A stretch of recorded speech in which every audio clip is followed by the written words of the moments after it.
Honourable Marion Street. Thank you, Mr. Chairman. There are two areas that I'm particularly interested in exploring in this closer economic partnership with Hong Kong in these committee stages. And, Mr. Chairman, they are the Labour Memorandum of Understanding and the Environment Cooperation Agreement. And these are outlined in the National Interest Analysis which accompanies this closer economic partnership. In fact, the National Interest Analysis does the job of a regulatory impact statement effectively. And so there is no regulatory impact statement on this legislation, and this will be one of the few occasions when we would forgive the government for not attaching a regulatory impact statement to one of their pieces of legislation. The reason for that is that the purpose of an RIS has been covered through the National Interest Analysis. Mr. Chairman, the first point I want to make about the Labour Memorandum of Understanding with Hong Kong commits New Zealand to cooperate on labour issues, including a cooperation program, and to hold meetings on a regular basis with senior officials in these areas, in the area of labour and also environment with Hong Kong. The Labour Memorandum of Understanding contains the generally understood or recognised core trade and labour principles and is consistent with the policy framework for integrating labour into free trade agreements. And these include explicit recognition by both Hong Kong and New Zealand that labour laws, regulations, policies and practices should not be used for trade protectionist purposes, nor should they be weakened or reduced to secure trade advantage. In other words, a country cannot deliberately beat down its labour costs in order to undercut goods that are being imported or exported. So there can be no contrived trade advantage by the repression of labour standards.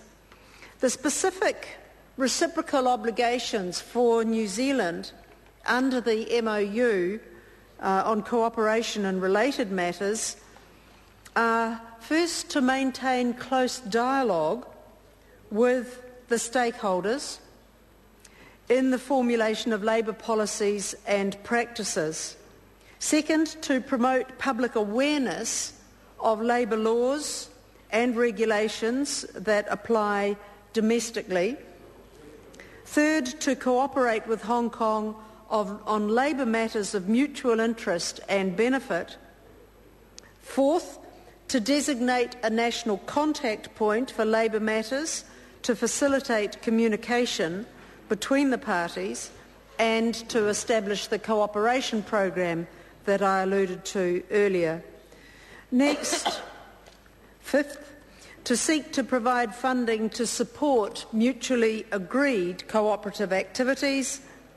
Then next, to meet within the first year of the Labour MOU's operation and thereafter as mutually decided by the parties. And finally, to consult the other party in the event of an issue arising over the MOU's interpretation or application. So this is quite an active Memorandum of Understanding. This isn't simply about having a talk fest.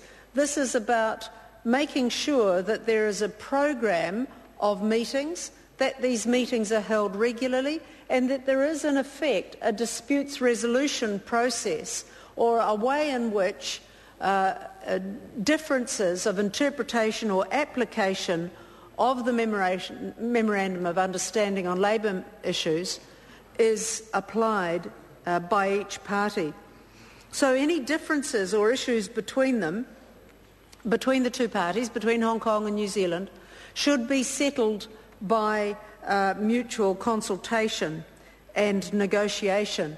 and it doesn't allow for this to be sent forward, Mr. Chair. Honourable Marianne Street. Thank you, Mr. Chairman.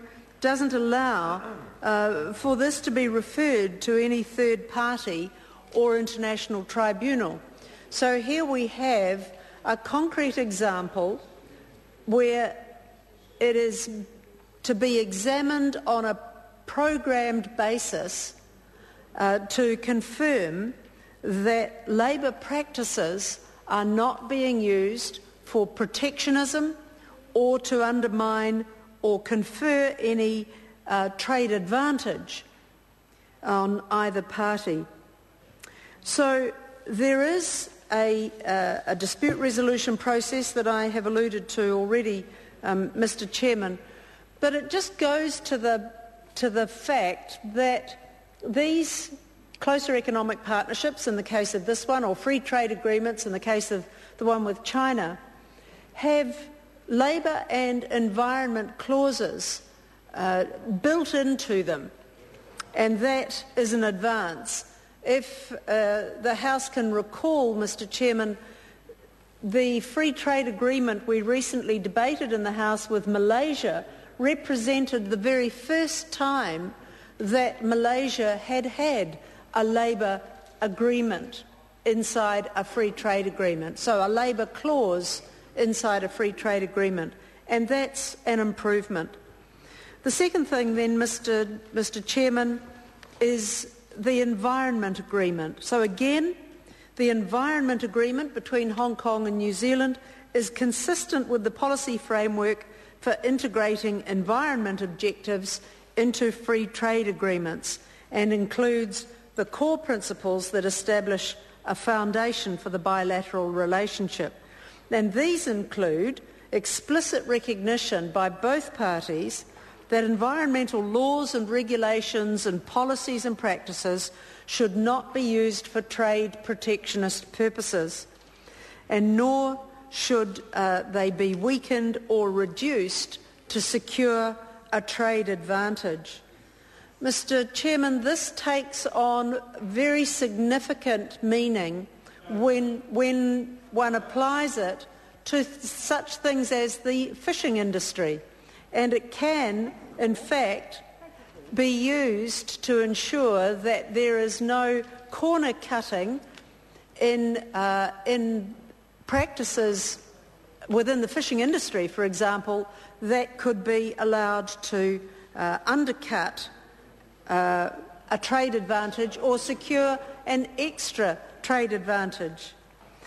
So again, there are some specific reciprocal obligations for New Zealand under the agreement on cooperation, such as cooperating with Hong Kong on mutually determined environmental issues of common interest, and to provide a list of areas of New Zealand's interest and expertise, to encourage and facilitate information and cooperation activities between relevant experts, and that is significant, and again to designate a national contact point so that there can be free-flowing conversation between the two parties, and the ability for the parties to meet to establish and oversee and evaluate cooperation activities. There are some other points as well in the Environment Cooperation Agreement, Mr. Chairman, and I think this is a suitable addition to this closer economic partnership, and I look forward to such agreements becoming standard practice and only being strengthened in our trade relationships and our trade agreements with other nations as we proceed. Thank you, Mr. Chairman. Chair.